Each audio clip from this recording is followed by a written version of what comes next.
안녕하세요, 여러분. 저는 울산대학교 식품영양학과 명예교수로 있는 최석영입니다. 울산의 버섯 이야기로 여러분을 만나게 되어 반갑습니다. 저는 2003년 가스를 이용한 식품 보존 연구차 신선한 버섯을 구하기 위해서 표고버섯 농장, 느타리 버섯 농장, 그다음에 팽이버섯 농장 등을 둘러보다가 팽이버섯 가지고 200억 매출을 하는 농장을 보고 이 농장이 아니고 공장이다 이런 생각이 들었고요. 그다음에 국토가 좁고 겨울이 긴 우리나라에서 농림업의 활로가 바로 버섯이구나 이 생각을 하게 되었습니다. 일단 버섯은 땅에서 재배하는 것이 아니고 참나무, 톱밥, 옥수수대 이런 폐자원을 이용하고 또 배지에서 기르기 때문에 1년 내내 생산이 가능하지요. 게다가 버섯을 수출하는 나라가 평소 우리가 농업 선진국이라 생각하던 미국, 캐나다, 네덜란드 이런 선진국에 수출하는 것을 알고는 더욱 놀라웠습니다.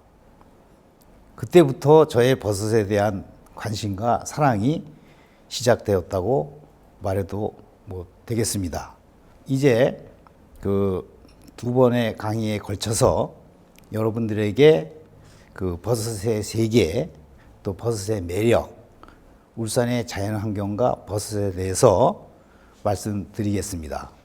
자, 그럼 본론으로 들어가서 첫 번째 강의로 버섯의 세계와 버섯의 매력에 대해서 이야기하겠습니다. 여러분 모두 버섯이 뭐냐 그러면 다들 알고 계실 겁니다. 그러나 막상 버섯이 무엇인가요? 하고 물으면 대답할 말이 딱히 없는 게 또 버섯일 겁니다. 버섯은 분류학적으로 동물, 식물, 미생물과는 다른 특징을 가지고 있습니다. 보통 이제 가만히 이렇게 있기 때문에 식물로 많이 분류를 하는데 엽록소가 없어 광합성을 못하고 다른 생물에 의존해서 기생합니다.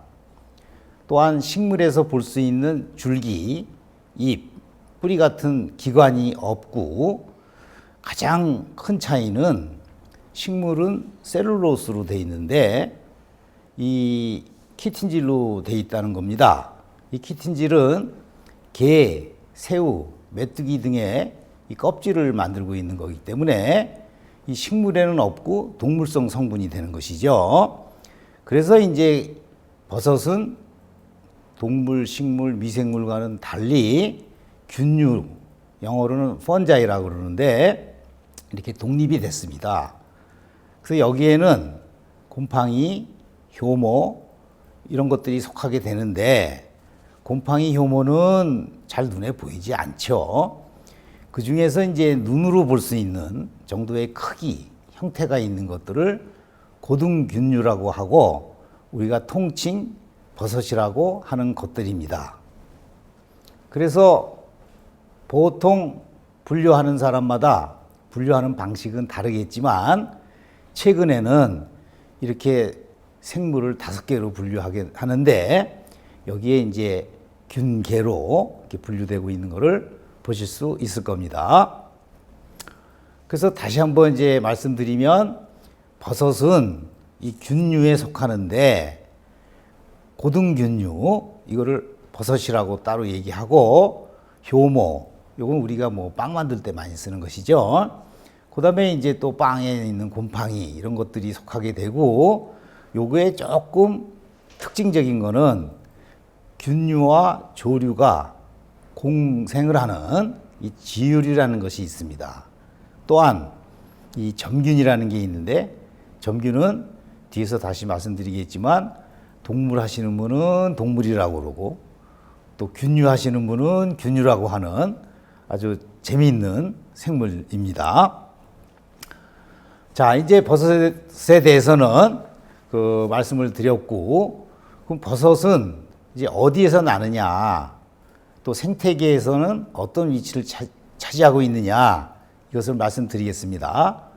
버섯은 땅, 뭐 땅이라도 부식토, 또 살아있는 나무보다는 썩은 나무, 또 이런 배설물 이런 데 많이 발생하고요.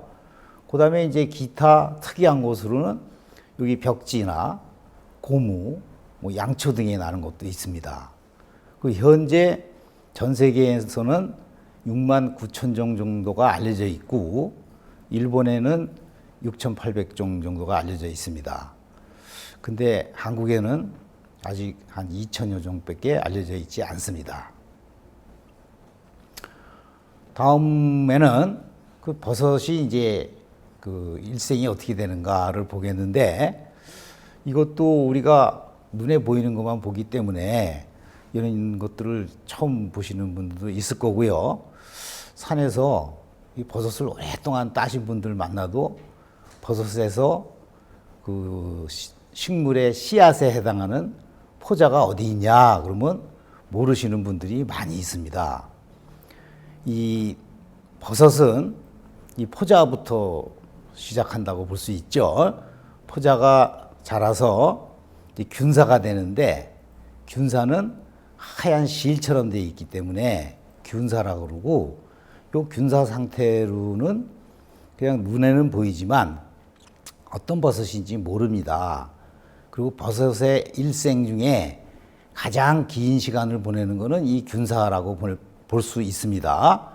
이 균사로 쭉 자라다가 자기가 야 이제 우리들도 자손을 만들어서 번식을 해야겠다 할 때 만들게 되는 게 여기 있는 자실체가 됩니다. 이 자실체가 되면 형체도 분명히 만들어지고 크기도 크고, 그리고 여기 이제 다음 세대를 이어갈 포자를 만들게 되는 것이죠. 그래서 우리가 보통 버섯이라고 하는 거는 여기 있는 자실체를 이야기하는 겁니다. 자, 그래서 이제 버섯하면 자실체다라는 것을 말씀드렸고요. 이제 버섯은 형체가 여러 개가 있지만 그래도 대표적인 버섯, 또 여러분들이 뭐 숲이나 뭐 정원 같은데 이 버섯이 나면 이제 뭐 이름이라도 좀 뭐 알고, 또 누구한테 물어보더라도 뭐 어떻게 찍어야 되는지 이런 것들도 이제 알아야 될 텐데요.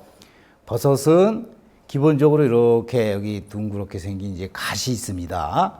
이 갓은 우리 모자에 해당되는 것이죠.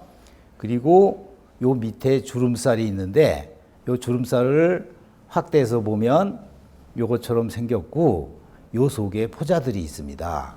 포자가 처음 생겨가지고 익으면 우리 식물에서 씨앗이 퍼지듯이 이걸 이제 퍼뜨리게 되는 거죠.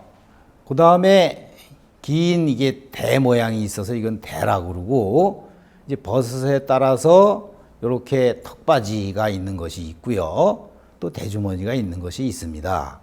버섯에 따라서 이런 형태를 다 가지고 있는 것도 있지만 또 없는 것도 있고, 그런데 우리가 제일 중요한 거는 이 갓하고 밑에 주름살, 그 다음에 대, 이것이 되겠습니다. 자, 이제 버섯에 대해서 전체적인 설명을 했고, 어떤 일생을 사느냐 얘기를 했습니다. 그래서 이제 버섯의 종류에 대해서 말씀드리겠습니다. 버섯은 지금 방금 앞에서 본 사진처럼 가시 있고 대가 있는 아주 전형적인 모습의 버섯들, 이런 것들을 주름버섯류라고 그럽니다. 그렇지만 여기 사진에 보는 것처럼 주름버섯 종류들도 뭐 수백 종류가 되고요. 여기 뭐 색깔도 그렇고 크기도 그렇고 모양이 참 다양하지요.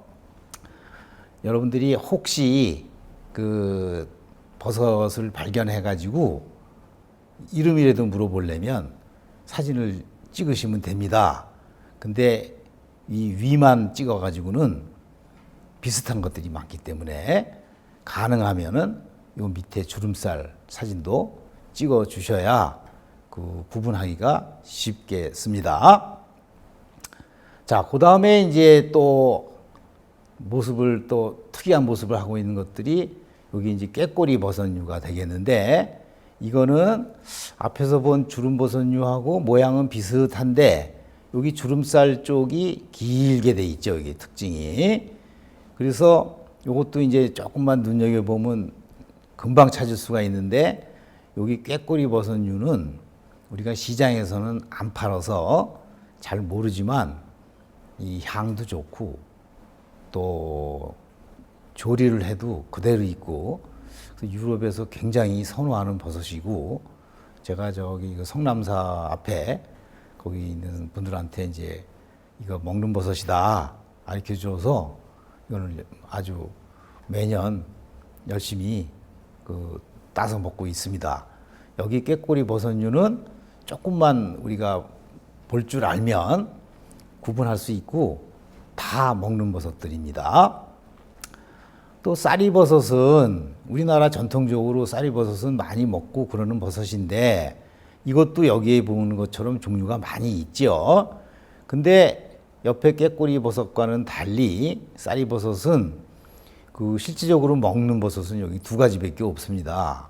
근데 우리가 이제 장날에 나가 보면 이 버섯들을 마구 섞어 가지고 막 파는데, 채취하시는 분들도 정확히 모르기 때문에 그런 실수가 있게 되는 것이죠. 자, 다음에는 구멍장이 버섯류 해가지고 여기 보시는 것처럼 이것들은 주름살이 있는 게 아니고 밑에 구멍 형태로 되어 있습니다. 그래서 구멍장이 버섯류라고 그러고, 나무에서 주로 나는데 이 조직이 단단해서 씹기가 좀 어렵죠. 또 그리고 단단한 대신에 오랫동안 가기 때문에 우리가 버섯을 쉽게 발견할 수 있는, 그러니까 1년 내내 산에 가면 버섯이 있는 것들이 대개 이런 종류들입니다.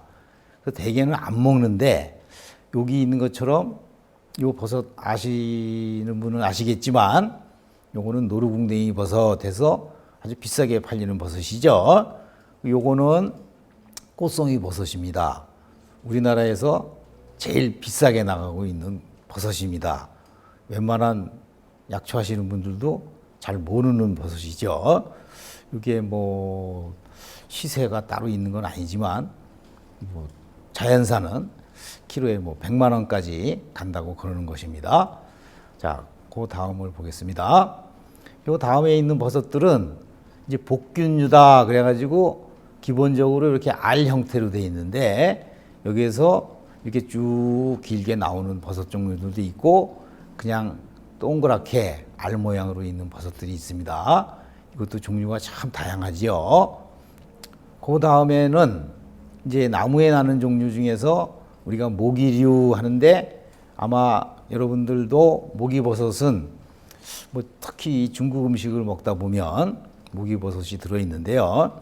이 모기버섯도 중국집에서 보는 거는 한두 개지만 이 종류가 참 다양합니다. 그 다음에 이제 자낭균류 하는 버섯들은 지금 여기 사진에서 보시는 것처럼 야, 이런 것도 버섯이냐 라고 할 정도로 아주 모습이 다양한 것들이 많습니다. 여기 가운데 있는 이것도 모습이 특이하고, 여기는 나무에 나 있는데 가만히 보면 꼭 입술들이 잔뜩 붙어 있는 것 같은 버섯도 있습니다.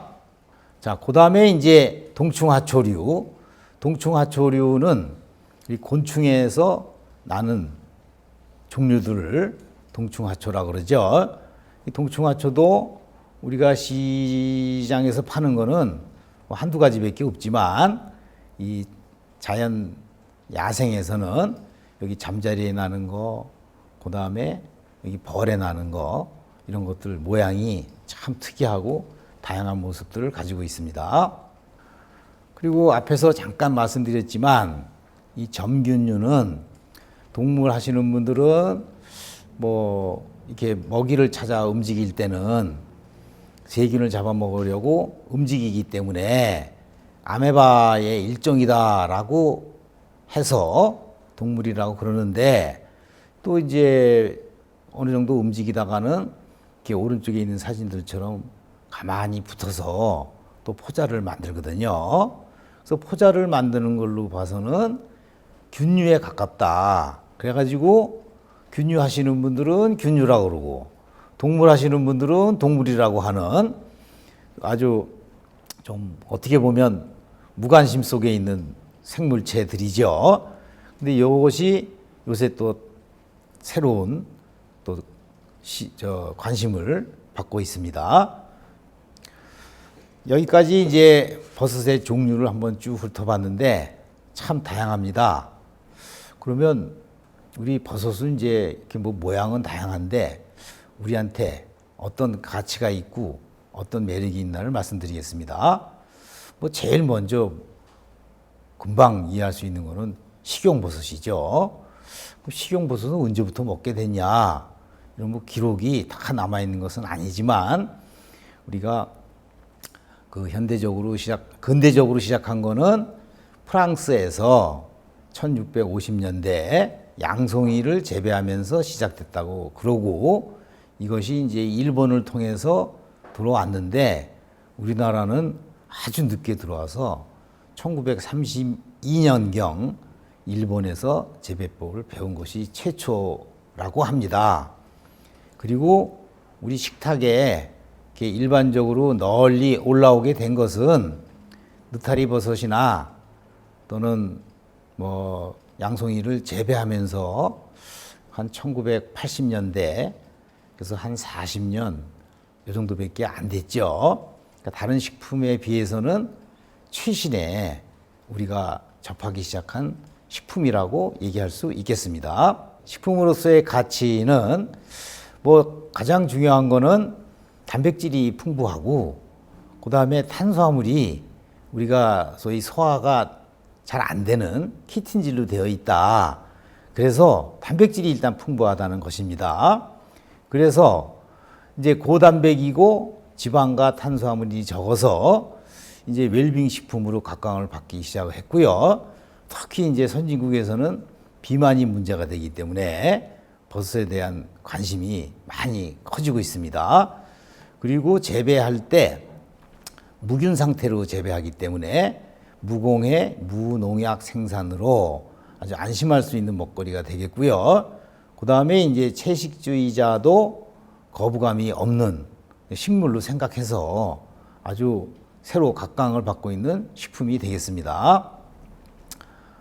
그 다음에 이제 의약품으로서의 가치는 뭐 오래전부터 알려져 있었죠. 영지버섯, 동충하초 이런 것도 있고, 또 상황버섯, 차가버섯, 또 최근에는 이 치마버섯에서 뭐 시조필란 같은 신물질이 보고됐는데, 이거는 화장품이나 약품으로도 이용되고 있는 물질들입니다.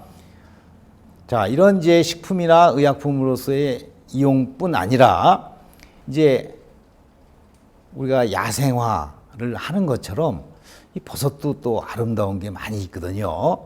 근데 이런 것들이 이제 미적인 가치가 있고, 또 여기 야광버섯 같은 것을 이용해서 뭐 각종 행사, 또 정원 장식 이런 거를 하고자 하는 시도도 있습니다. 그래서 지금 오스트리아의 이 사진작가 스티브 엑스퍼드라는 사람은 전문 버섯 사진만 찍는 작가입니다. 뭐 중국하고 일본까지는 왔다고 그러는데 한국에는 아직 안 왔습니다. 이런 또 가치 외에 환경 생태적 가치가 이제 있게 되는데, 버섯은 앞에서 말씀드린 것처럼 썩은 데서 나기 때문에 이제 버섯이 난다고 하는 거는 토양이 비옥하고 자연 환경이 잘 보존되어 있다는 것을 의미하기 때문에 자연 환경의 바로미터 역할을 할 수가 있는 것이죠. 그래서 이제 우리가 산이 우거지고 그 다음에 땅이 오래돼 가지고 그러면서 버섯이 못 보던 버섯이 다양하게 나옵니다. 또한 신소재로서의 가치가 이제 새롭게 또 대두되고 있는데요. 이게 이제 버섯은 그 키틴질로 돼 있다 그랬는데 셀룰로스 가지고 종이를 만드는 것처럼 키틴질 가지고 종이나 스티로폼 이런 걸 만들 수가 있고요. 그래서 이제 향후 플라스틱이나 일부 건축 자재까지 대체할 수 있다. 이런 것이 지금 이제 연구가 되고 있습니다. 요건 그런 사진을 보시면 지금 버섯으로 만든 종이, 버섯으로 만든 스티로폼, 그 다음에 버섯으로 만든 전등 갓 이런 것들이 지금 우리 언론에서도 나오고 있는 내용들입니다. 이거는 지금 버섯으로 만든 벽돌을 이용해 가지고 이런 큰 조형물을 만든 것들도 심심치 않게 언론에서 나오고 있는 것들입니다. 자, 이런 것들이 이제 버섯은 뭐 식용으로 또 약용으로 그다음에 각종 미적인 가치 또 그 신소재로 사용되는데 이런 것들이 이제 새로운 산업으로 나올 수 있지 않겠느냐 이런 건데 지금 우리나라는 버섯이 늦게 들어왔지만 이 자동화 기술이 세계적이지 않습니까?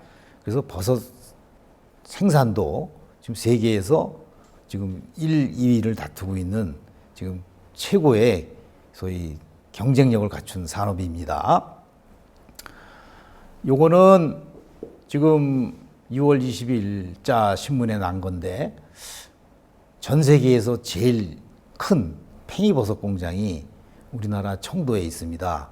여기서 1년에 450억 매출을 하는데 이게 이제 여기 맨 끝에 있는 것처럼 미국에서 사들였다 그러는데 미국에서도 이제 관심을 갖고 이런 버섯에 이제 관심을 갖기 시작했다는 것이고요. 우리가 이만큼 또 앞서가 있다 이런 거를 그 반증하는 얘기가 되는 것이죠. 자, 버섯이 이제 이렇게 여러 가지 좋은 점도 있고 재미있는 것도 많은데 왜 이렇게 늦었냐? 요걸 말씀드리면 버섯은 보통 식물처럼 생각하는데 식물처럼 땅에 뿌리를 내리고 사는 게 아니고 비고착적이다 이런 얘기죠. 그래서 버섯은 어디 서식한다라고 얘기 안 하고 어디 발생했다라고 얘기를 합니다. 그리고 이런 버섯의 자실체의 형성과 분해가 신속히 이루어져 가지고 숲에 가다가 이런 버섯이 있는데 요거 이따가 내려오다가 찍어야지 그러면 벌써 녹아버리는 경우가 많이 있습니다. 그래서 버섯은 숲에서 호련히 나타났다가 호련히 사라지는 숲의 요정이다 라고 비유하기도 하는데 그만큼 그 빨리 생겼다가 빨리 없어진다 이런 얘기죠. 그 다음에 이제 뭐 색, 크기, 형태 변화도 있고 또 뭐 여름에 비가 많이 오면 위에 갓에 그 색이 탈색되고 이래가지고 뭐 저 같은 경우도 버섯을 오래 했지만서도 어떤 때 뭐 새로운 버섯이다라고 생각해 보면 밑에 주름살을 이렇게 보면 아 이것도 이런 버섯이구나 이러고 속은 적이 많이 있거든요. 그리고 여름에는 뭐 벌레, 모기 또 날씨가 또 덥잖아요. 이런 것들 때문에 우리가 식물이나 동물에 비해서 늦게 그 연구가 됐다고 얘기할 수 있겠습니다. 자, 이제 여기까지 쭉 우리가 버섯에 대해서 소개를 했는데 마지막으로 정리해서 말씀드리겠습니다. 버섯은 우리 고등균류에 해당하는 제4의 생물이다. 그리고 버섯의 매력은 국내 보고된 것만 해도 2,000종이 이르기 때문에 종류가 아주 다양하다. 그리고 식품뿐 아니라 미적, 환경 생태적, 신소재로서의 가치가 아주 풍부하고 우리나라 버섯 산업은 세계적 수준의 수출 경쟁력을 갖추고 있기 때문에 또한 우리나라가 자동화 또 인공지능 이런 데서도 지금 선진국 대열에 들어가 있지 않습니까? 그래서 이런 것들을 같이 이제 융합시키면 발전 가능성이 아주 무한하다고 얘기할 수 있겠죠. 여기까지 버섯의 여러 가지 우수성을 그 여러분들한테 이게 같이 그 알고 그 매력을 확산할 필요가 있겠다 해서 이 강의를 준비했습니다. 그 여러분들이 그 재밌게 들었으면 좋겠고 이런 강의를 통해서 버섯에 대한 관심을 조금 더 기울일 수 있는 기회가 되었으면 하고 바랍니다. 이상입니다. 감사합니다.